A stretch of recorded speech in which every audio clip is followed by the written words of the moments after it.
Et bonjour! Aujourd'hui, je vais t'expliquer les résultats de notre dernière étude au sein du centre de recherche ACT de l'Université libre de Bruxelles. Cette étude porte sur la mémoire et l'intégration sensorielle chez les enfants autistes.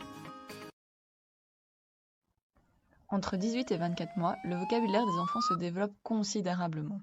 Un enfant de cet âge apprend parfois près de 10 nouveaux mots par jour.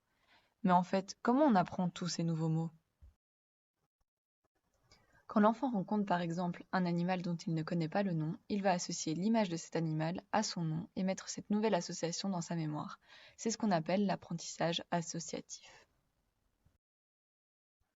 La plupart du temps, l'enfant doit associer deux informations qui proviennent de canaux sensoriels différents.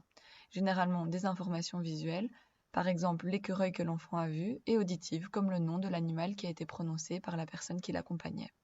On parle alors d'apprentissage associatif multisensoriel. Plusieurs études ont montré que les enfants autistes présentent des difficultés d'intégration sensorielle. Chez ces enfants, les informations issues des 5 canaux sensoriels, la vue, le toucher, le goût, l'ouïe et l'odorat, seraient traitées séparément plutôt que de manière combinée. Mais alors, comment font-ils pour apprendre de nouveaux mots? Ben justement, on pense que si les enfants autistes n'arrivent pas à combiner des informations auditives et visuelles entre elles, ils auront des difficultés à associer l'objet qu'ils ont vu avec le nom qu'ils ont entendu. Ceci pourrait expliquer en partie pourquoi 50% des enfants avec autisme présentent un retard dans l'acquisition du langage et pourquoi 30% n'y auront jamais accès. Nous pensons donc que les enfants autistes ont plus de difficultés à associer en mémoire un objet et son nom parce que ceux-ci proviennent de deux canaux différents, un auditif et l'autre visuel. Par contre, les enfants autistes pourraient avoir plus de facilité à mémoriser des associations qui viennent d'un seul et même canal, comme deux images par exemple. Pour tester cette hypothèse, nous avons réalisé une étude auprès de 92 enfants de 4 à 6 ans. Il y avait 43 enfants autistes et 49 enfants en développement typique. Le groupe des enfants autistes était composé de 20 enfants verbaux et de 20 enfants non verbaux. Chaque enfant a réalisé 3 tâches d'apprentissage associatif. Dans la première tâche, on regarde si les enfants sont capables de se souvenir de l'association entre un nouvel objet et un son de la parole.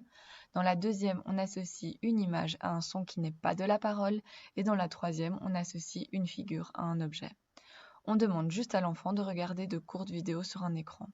En bas de l'écran, il y a une caméra qui enregistre où son regard se pose. Voici un exemple.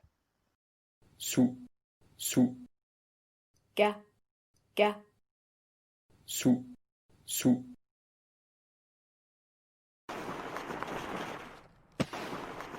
ga, ga.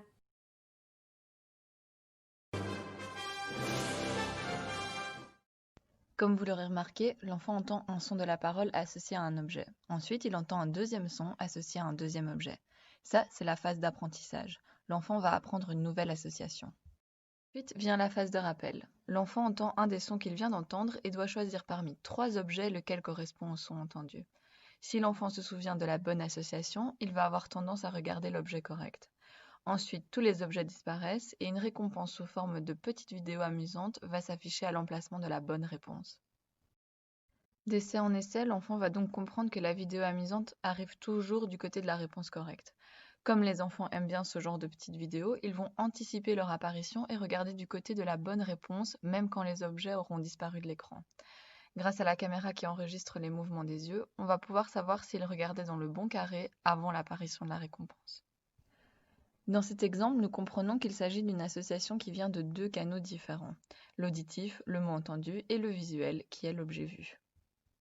Dans la deuxième tâche, c'est le même principe, mais cette fois-ci, les enfants doivent mémoriser un nouvel objet à des notes de musique. Voici un exemple.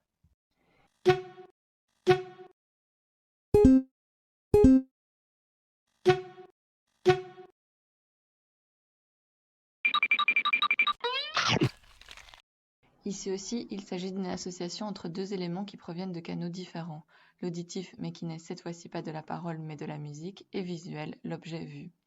Dans la troisième tâche, les enfants doivent mémoriser un nouvel objet à une figure géométrique. Voici un exemple.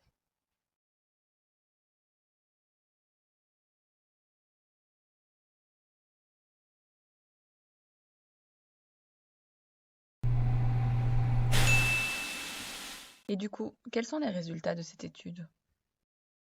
Les enfants en développement typique regardent effectivement l'emplacement du bon objet dans les 3 tâches, ce qui signifie qu'ils sont capables de se souvenir de l'objet associé au son de la parole, aux notes de musique ou à l'image qui leur est présentée.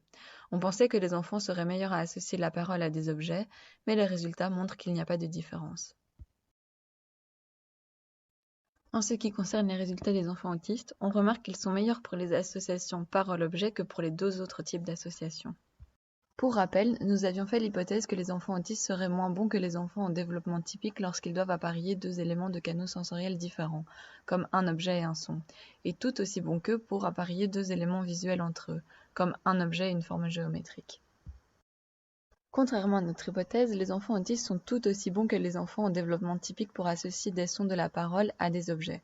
Par contre, ils sont moins bons pour associer un objet à des sons musicaux ou à une forme géométrique. Ces résultats sont très surprenants et nous amènent à nous poser d'autres questions. Est-ce que les enfants autistes sont toujours aussi bons lorsque les sons de la parole forment un mot, plutôt qu'une syllabe répétée 2 fois comme c'était le cas dans notre étude?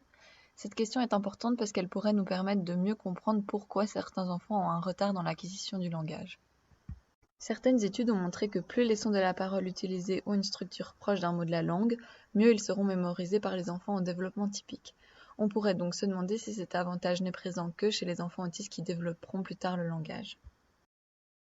Concernant leur difficulté à associer un objet à des sons musicaux et à des formes géométriques, ont-ils besoin de plus de présentation de ces associations que les enfants en développement typique? Nous essayerons de répondre à toutes ces questions dans nos futures études. À bientôt!